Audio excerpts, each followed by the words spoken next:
ఈ critical thinking పెంచుకోండి అంటే ఆలోచన. గౌతమ్ బుద్ధుడు ఎప్పుడో 2,500 సంవత్సరాల క్రితమే చెప్పాడు.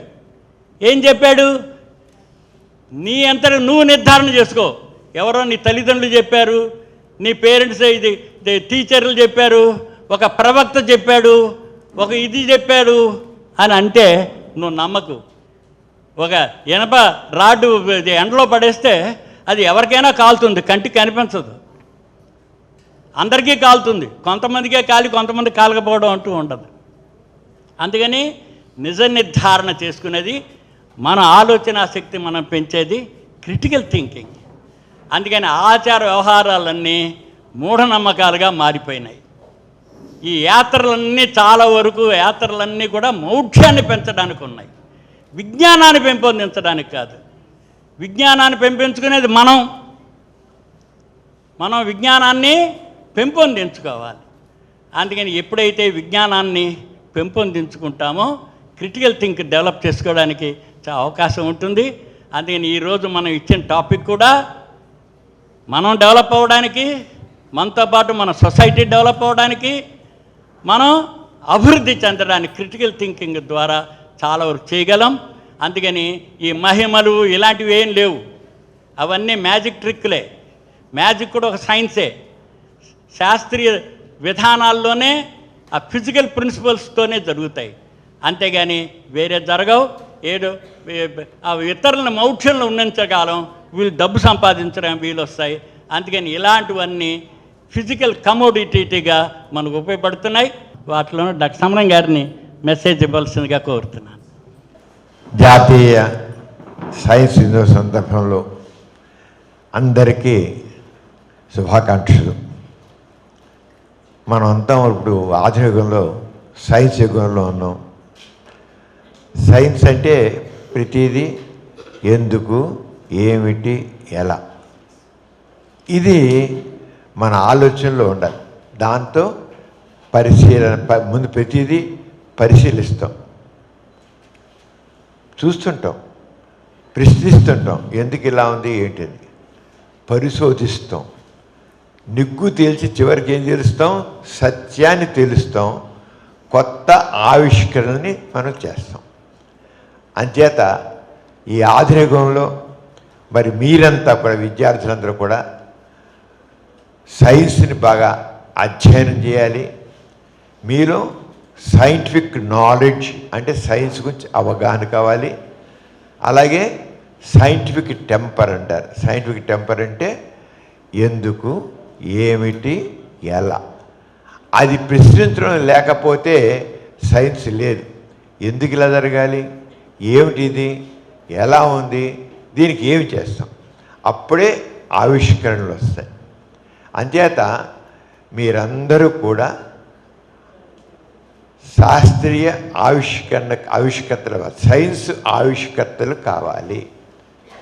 ఉన్నదాని నుంచి ఇంకా మెరుగుపరుచుకునేట్లుగా మన జీవితాన్ని సుఖవంతం చేసుకోవడం కోసం మనం ఎన్నో చేయాలి. అంచేత ఇప్పుడున్న ఈ తరం అంతా కూడా మామూలుగా జెడ్ జనరేషన్ అన్నారు. జనరేషన్ జెడ్ విన్నారా? జనరేషన్ జెడ్ అంటే 1997 నుంచి 2012 లోపల పుట్టిన వాళ్ళని జనరేషన్ జెడ్ అంటారు. ఈ జనరేషన్ జెడ్ అనేవాళ్ళు చాలా వరకు సైన్స్తో లింక్ అయి ఉన్నవాళ్ళు. సోషల్ మీడియా కానివ్వండి, డెవలప్ అవుతున్న సైన్స్ గురించి కానివ్వండి, లింక్ అయినవాడు. అంతకుముందు తరం వాళ్ళు ఎక్స్ జనరేషను, వై జనరేషను, అంటే మీ అందరూ ఎక్స్ వైలు, మీరు మాత్రం జెడ్ జనరేషన్. ఎవరంటే 15 సంవత్సరాలు పైబడ్డవాళ్ళు, 30 సంవత్సరాలు లోపు ఉన్నవాళ్ళు. మీరందరూ దాదాపు 15 సంవత్సరాల వయసు ఉన్న వాళ్ళే. అంచేత మీరందరూ కూడా జనరేషన్ జెడ్లో ఉన్నారు. జెడ్ తర్వాత చివరికి ఇప్పుడు పుట్టే వాళ్ళందరూ కూడా ఆల్ఫా జనరేషన్లో ఉంటారు. విన్నారు? కొత్త పదాలు కదా ఇవన్నీను. కుర్రోళ్ళు అని కాదు, ఇప్పుడు అంతా జనరేషన్ జెడ్. జూమర్స్, ఇంకా వాడేంటి జూమర్స్ అంటారు. జూమ్ అంటారు, జూమర్స్. ఈ జూమర్స్ అందరూ కూడా మరి చక్కగా దేనికి లింక్ అయి ఉంది? జనరేషన్ జెడ్ సైన్స్తో లింక్ అయి ఉంది, అడ్వాన్స్డ్ టెక్నాలజీతో, ఏఐతో లింక్ అయి ఉంది, కమ్యూనికేషన్ టెక్నాలజీతో లింక్ అయి ఉంది, గొప్ప గొప్ప సైన్స్ ఆవిష్కరణలతో లింక్ అయి ఉంది. మీ బ్రెయిన్ అంతా నూతన ఆవిష్కరణలతో లింక్ అయి ఉంది. అంచేత ఈ నేషనల్ సైన్స్ డే సందర్భంలో మరి మన ప్రధానమంత్రి గారు వికసిత భారత్ అని స్లోగన్ ఇచ్చారు.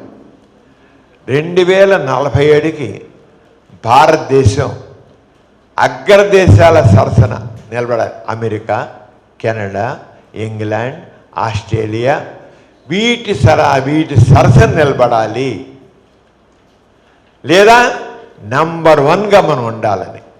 మరి నెంబర్ 1 ఉండాలంటే ఈ జనరేషన్ జెడ్ ఉంది చూసారా? ఈ జనరేషన్ జెడ్ మరి ఈ సైంటిఫిక్ యుగంలో పుట్టారు కనుక ఈ modern technology, science and modern టెక్నాలజీని మీరు దాదాపు ఆకలి నుంచి ఉదయం లేవగానే సెల్ ఫోన్ తీసి చూసేవాళ్ళు, మొబైల్తో మీరు అన్నీ చేస్తున్నారు. అందుకని ఈనాటి విద్యార్థులు ఎవరైతే జనరేషన్ జెడ్ ఉన్నారో, ఎవరైతే జూమర్స్ అంటున్నామో వాళ్ళు సైన్స్ ఆవిష్కర్తలుగా మారాలి. మీరందరూ కూడా సైన్స్ ఆవిష్కర్తల కింద మారాలి. అప్పుడే మనం అభివృద్ధి సాధిస్తాం. అవునంటారా కదంటారా?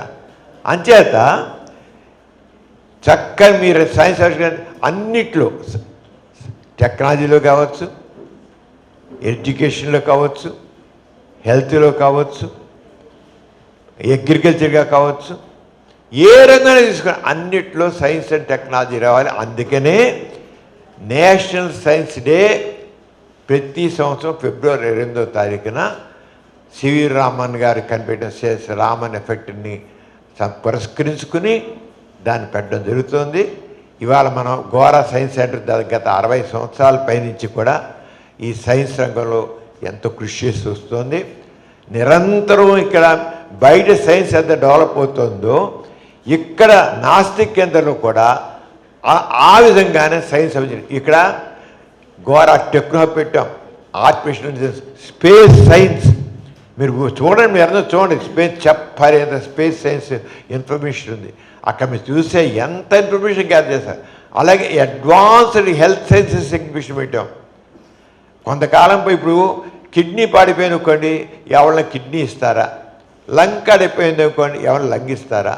హార్ట్ పాడైపోయింది కూడా హార్ట్ ఇస్తారా? లేకపోతే ప్రాణం పోతుంది. అలా కాకుండా ఇప్పుడు మెడికల్ సైన్స్ ఎంత అడ్వాన్స్ అయిపోయిందంటే ఒక కారు టైర్ పంచర్ పెట్టి తీసి పక్కన మీద కొత్త టైర్ ఎలా వేస్తున్నాము, లేకపోతే ఏదో ఒక వస్తువు పాడైపోయి తీసి వెళ్ళబెడుతున్నాము. ఆ రంగానే ఆర్టిఫిషియల్గా హార్ట్, ఆర్టిఫిషియల్గా లంగు, ఆర్టిఫిషియల్గా కిడ్నీ, ఆర్టిఫిషియల్గా లివరు అని ఏదైనా పోతే తీసి పెట్టాడు. ఆ రంగా మెడికల్ సైన్స్ అడ్వాన్స్ అయిపోతుంది చెప్పలేంత. రక్తం లేకపోతే ఇంకో మనిషి రక్తం డొనేట్ చేయాలి, అంతేకా ఇంతవరకు లేదు. రక్తం పోతే రోడ్డు యాక్సిడెంట్ అయింది, రక్తం అంతా కారిపోయింది, కారిపోతే ఆ రక్తానికి ఒక మనిషి రక్తం ఇస్తేనే ఆ మనిషిని పోయిన రక్తం మళ్ళీ రీఫిల్ చేయడం అవుతుంది. కానీ ఆర్టిఫిషియల్ బ్లడ్ కూడా కనిపెడుతున్నారు. బహుశా ఈ 5 సంవత్సరాల్లో ఇక మన ఎవ్వరూ రక్తం దానం చేసలేదు. మార్కెట్లోకి వెళ్ళి కొనుక్కొచ్చి ఎక్కించేసుకోవడం రక్తం లేకపోతే. ఎక్కడి నుంచి వచ్చింది? సైన్స్. ఎవరు చేస్తున్నారు? Generation Z. ఈ జనరేషన్ జెడ్ అంటే ఎవరో ఒకళ్ళు ఇద్దరు కాదు, మొత్తం ఈ తరం అంతా కూడా దీంట్లో ఇన్వాల్వ్ అయి ఉండాలి. జూమర్స్ మీరు చేస్తేనే మనం ముందుకు వెళ్తాం. అందుకని మన భారతదేశం ఈ సైన్స్ డే అనేది ప్రపంచవ్యాప్తంగా జరుగుతుంది కాదు, అది వేరే విషయం. ఇవాళ మాత్రం మన భారతదేశంలో సంబంధించిన సైన్స్, నేషనల్ సైన్స్ డే. ఈ నేషనల్ సైన్స్ డే సందర్భంలో మీరందరూ కూడా ఆ రకమైన ఉత్సాహాన్ని, ప్రేరణని పొందాలి. మీరు ఇప్పుడు ఆర్టికల్ రాస్తున్నారు, వ్యాసం రాస్తున్నారు. అలాగే నేషనల్ సైన్స్ డే సందర్భంలో మేమందరం గొప్ప ఆవిష్కర్తలుగా మారాలి అని మీరు అనుకోవాలి. అలా చేయాలని కోరుతూ జనరేషన్ జడ్గా ఉన్న మీ అందరికి కూడా శుభాకాంక్షలు తెలుస్తూ సెలవు పుచ్చుకుంటున్నాను. జై హింద్.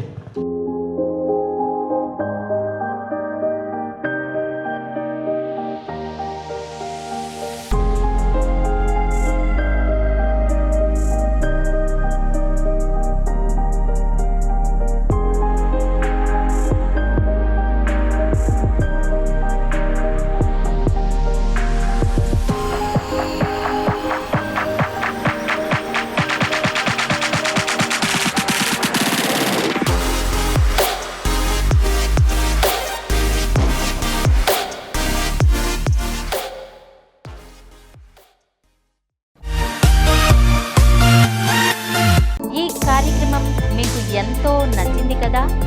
ఇటువంటి మరిన్ని వీడియోల కోసం అనతి కాలంలోనే 21 కోట్ల వ్యూస్ సాధించిన సమరం ఛానల్స్ సమర్పించు సమరం సైన్స్ వరల్డ్ ఛానల్కు సబ్స్క్రైబ్ చేయండి, లైక్ చేయండి, మీ ఫ్రెండ్స్కి షేర్ చేయండి. అలాగే ప్రక్కనున్న గంట సింబల్ని ప్రెస్ చేయడం మర్చిపోకండి.